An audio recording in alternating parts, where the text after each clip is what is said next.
ज्ञानवापी परिसर में जो एक शिवलिंग जैसी आकृति मिली है, जिसको लेकर के हिंदू पक्ष कह रहा है कि वो शिवलिंग है और मुस्लिम पक्ष उसको फव्वारे का नाम दे रहा है, उसको लेकर के एक नया दावा सामने आया है। विश्वनाथ मंदिर के महंत राजेंद्र तिवारी जी मेरे साथ हैं। तिवारी साहब, ये जो फव्वारा या शिवलिंग मिला है, ये मामला कोर्ट में है, लेकिन कई तरह के दावे हैं। हिंदू कह रहे हैं शिवलिंग है, मुसलमान कह रहे हैं कि वो फव्वारा है। आप चूंकि महंत रहे हैं वहाँ पे, आपकी नज़र में वो क्या? देखिए, ऐसा है, ये मैंने पहले भी कहा है और आज भी कह रहे हैं, बार बार यही बात हम कहते हैं। इसमें कोई संदेह नहीं कि वो मंदिर तोड़ के मस्जिद बना है, इसमें कोई इफ बट वाली बात नहीं है। और रही जहाँ तक बात सवाल शिवलिंग की, तो काशी विश्वनाथ का शिवलिंग जो है वो तब जो था, आज भी उसकी पूजा होती है और लोग करते हैं भव्यता से, दिव्यता से। अहिल्याबाई ने केवल मंदिर का जीर्णोद्धार कराया है, शिवलिंग की स्थापना नहीं करवाई थी। ज्ञानवापी परिसर में जो मंदिर था वो भी हम ही लोगों का मंदिर था, और दारा सिकों का लिखा हुआ पट्टा मेरे पास आज भी विद्यमान है और वो मैंने दिखाया भी है। और वो एक प्रमुख साक्ष्य के रूप में हमने लोगों को बताया भी है। लेकिन आज जिस तरीके का वितांडव खड़ा किया जा रहा है कि वो बाबा विश्वनाथ प्रकट हो गए, बाबा विश्वनाथ मिल गए, बाबा विश्वनाथ आ गए, इस तरीके का ये केवल नैरेटिव इस तरीके से गढ़ा जा रहा है कि लोगों का ध्यान डाइवर्ट करने के लिए। कोई व्यक्ति किसी भी खंबे को या किसी भी पत्थर के स्तंभ को शिवलिंग कैसे कह सकता है, जब तक कि उसकी प्रमाणिकता सिद्ध न हो जाए। ये शिवलिंग कहना ही शिव का अपमान है। आप ये मानते हैं फव्वारा है? ना, हम ये कुछ नहीं मानते, ये तो जांच का विषय है। और इनके जो सर्वे कमिश्नर आए थे, उन्होंने खुद कहा कि वो पत्थर का एक स्तंभ है जिसमें सीख डालने पर 63 सेंटीमीटर का सीख अंदर चला गया। ये उनका रिपोर्ट है। हमसे आप कहवा रहे हैं कि हम शिवलिंग को मान लें। हम कैसे मान लें? शिव कोई सामान्य खेल की चीज है क्या, या किसी व्यक्ति के इवेंट का वो है? जो व्यक्ति उनको अपना राजनीतिक इवेंट बनाना चाहते हैं, मैं उन लोगों को भी सतर्क कर रहा हूं, समझाने का प्रयास कर रहा हूं कि महादेव के साथ इस तरह से खिलवाड़ मत करिए। अच्छा सर, आप लोग तो बचपन से उस परिसर में जाते रहे होंगे, आप लोगों ने कभी वहां पे फव्वारा चलते हुए देखा क्या? देखिए, वो फुवारा तो हमने कभी नहीं चलते हुए नहीं देखा है, लेकिन वो स्तंभ पहले से देख रहे थे। वो बीच में एक टैंक है, जैसे फुवारा के टैंक के बीच में फुवारा होता है, उस तरीके से था। कभी ऐसी ज़रूरत नहीं पड़ी। हम लोग वहाँ जब छोटे छोटे रहे, बचपन में खेलने जाते रहे, तो मस्जिद में गेंदा वगैरह चला जाता रहा, बाल वगैरह लेने चले जाते रहे। मछली को वहाँ पर आटा का गोली बना के खिलाने के लिए भी चले जाते रहे। तो कभी ऐसा ना इस तरीके का वातावरण भी नहीं था कि वहाँ कोई हिंदू लड़का चला गया तो उसके साथ कोई ऐसा मिसबिहेव हो, या ऐसी कोई स्थिति नहीं रही। कोई वहाँ इतना फोर्स भी नहीं रहता, कोई जांच और सिक्योरिटी भी इतनी नहीं रहती थी। ये तो 91 के बाद सारी स्थितियाँ वहाँ पर ऐसी पैदा हो गई। तो सवाल इस बात का है कि जिस तरीके का नैरेटिव गढ़ा जा रहा है कि विश्वनाथ जी मिल गए, आप ये बताइए कि जो लोग इस चीज़ को गढ़ रहे हैं और जो लोग इसको प्रोपोगंडा बना रहे हैं, वो उस समय हिंदू नहीं थे क्या? जब काशी विश्वनाथ कॉरिडोर के निर्माण में 286 शिवलिंगों को हथौड़े मार के बुलडोजर से उठा के खोद के उखाड़ के फेंक दिया गया। 184 शिवलिंग आज भी लंका थाने में विद्यमान है, जिसकी शंकराचार्य के द्वारा पूजा करवाई जाती है। उनके 2 बटुक आते हैं, पूजा करवाते हैं।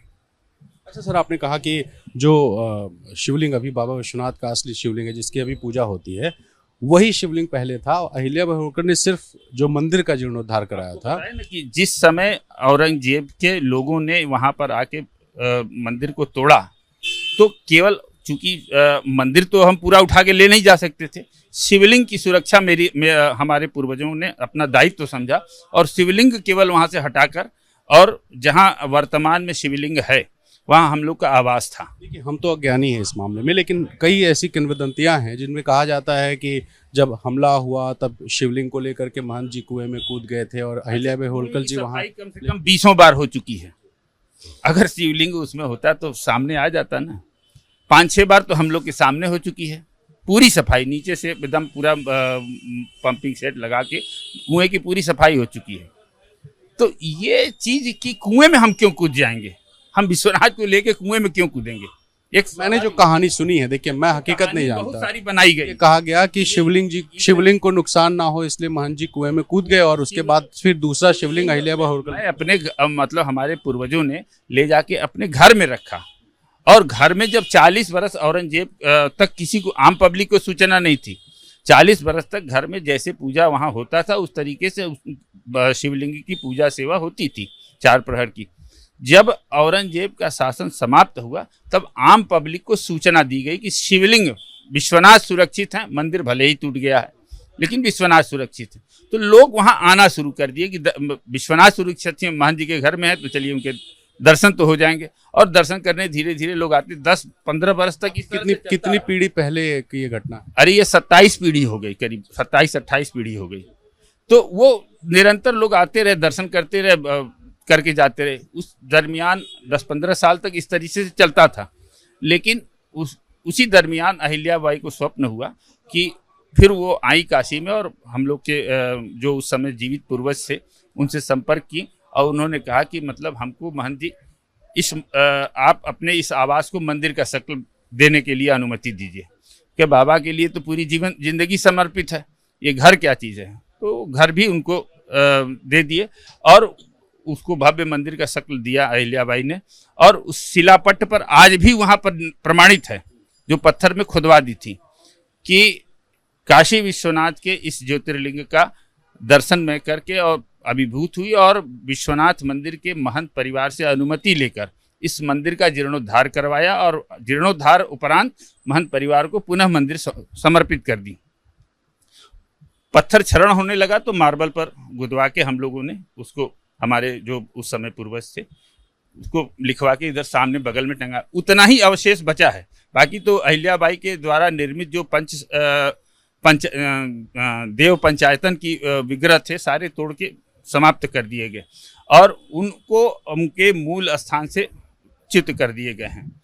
और 56 विनायक जो काशी यात्रा के अंतर्गत आते हैं, पंचकोशी यात्रा के अंतर्गत, उसमें 5 विनायक को उसी क्षेत्र से उनका दर्शन करके पंचकोशी शुरू होता था, और उनके दर्शन के बाद ही पंचकोशी समाप्त होता था यात्रा। वो 5 विग्रह गणेश जी के तोड़ के वहाँ से हटा दिए गए। अब विशाल माल बना दिए गए, उसमें होटल बना दिए गए।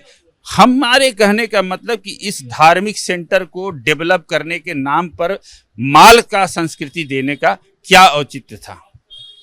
उस समय जब पूरा शिवलिंगों को एकदम बेरहमी से तोड़ के सड़कों पर फेंका गया, कूड़ा उठाने वाली गाड़ी में शिवलिंगों को हम तो उसको वीडियो बना के वायरल भी किए थे और ले गए, तब किसी भी हिंदू का पेट में दर्द नहीं हुआ।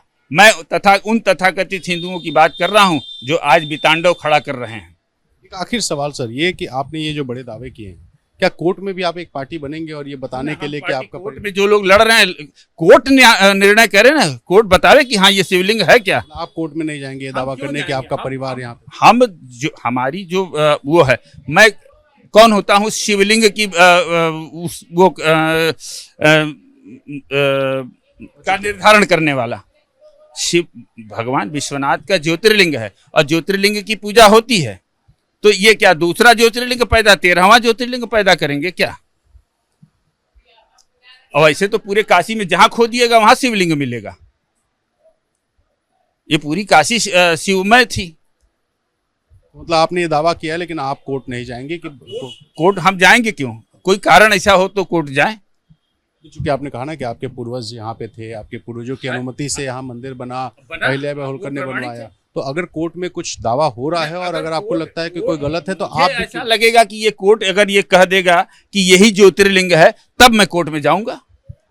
अगर कोर्ट उसको भगवान विश्वनाथ का निर्धारण करने के लिए न्यायपालिका अगर अब ये करती है तब मैं कोर्ट जाऊंगा। अगर ये तय हो गया कि वो जो फवारा या शिवलिंग है उसको अगर कोर्ट कह देता है शिवलिंग है तो आप जाएंगे पार्टी? ज्योतिर्लिंग को आप कोई दूसरा नहीं हो सकता। ज्योतिर्लिंग 10 तो नहीं होगा, वो 12 ही रहेगा। 12 ज्योतिर्लिंग जो है वही रहेगा। वो नया ज्योतिर्लिंग कोई बना देगा तब मैं उस स्थिति में मैं फिर है किस आधार पे कोर्ट कह देगा?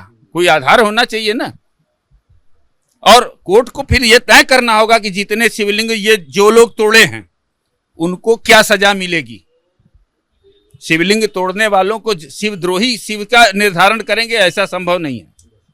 तो आप राजेंद्र तिवारी साहब को सुन रहे थे जिन्होंने कहा कि ये जो दूसरा एक चीज मैं और कहना चाहूंगा, इस देश के अंदर जो इस समय वितांडव चलाया जा रहा है, धर्माधिकारी और धर्म के व्यापारी, ये दो सेक्टर में पूरा समाज बट गया है। धर्म के व्यापारी इस समय ज्यादा प्रासंगिक हो गए क्योंकि वो आर्थिक रूप से स्ट्रांग हैं, और धर्माधिकारी जो धर्म को जीते हैं और धर्म के लिए अपने पूरे शरीर को निछावर करते हैं, आज वो समाज में हंसी के पात्र या मौन होकर बैठ गए हैं। तो इस देश को समझना होगा कि धर्म के व्यापारियों की चलेगी या धर्माधिकारियों की चलेगी, धर्म संगत बात चलेगी कि धर्म को बेचने वालों के वितांडव से चलेगा। धर्म कैसे चलेगा ये तय करना होगा समाज को और देशवासियों को। तो राजेंद्र तिवारी साहब को आप सुन रहे थे जिन्होंने कहा कि ये जो फवारा या शिवलिंग है ये शिवलिंग नहीं हो सकता, और कोर्ट अगर इस मामले में ज्योतिर्लिंग बताता है उस कथित जो शिवलिंग जैसी आकृति है तो कोर्ट जाएंगे, नहीं तो जो लोग चुनौती दे रहे हैं, राजेंद्र तिवारी साहब उन लोगों को चुनौती देते हैं कि आखिर किस आधार पर वो विश्वनाथ मंदिर में जो फवारे जैसी आकृति जिसको शिवलिंग कहा जा रहा है उसको शिवलिंग बता करके मुकदमा लड़ रहे हैं। कैमरा पर्सन फैसल पठान के साथ रणवीर, एबीपी न्यूज़, वाराणसी।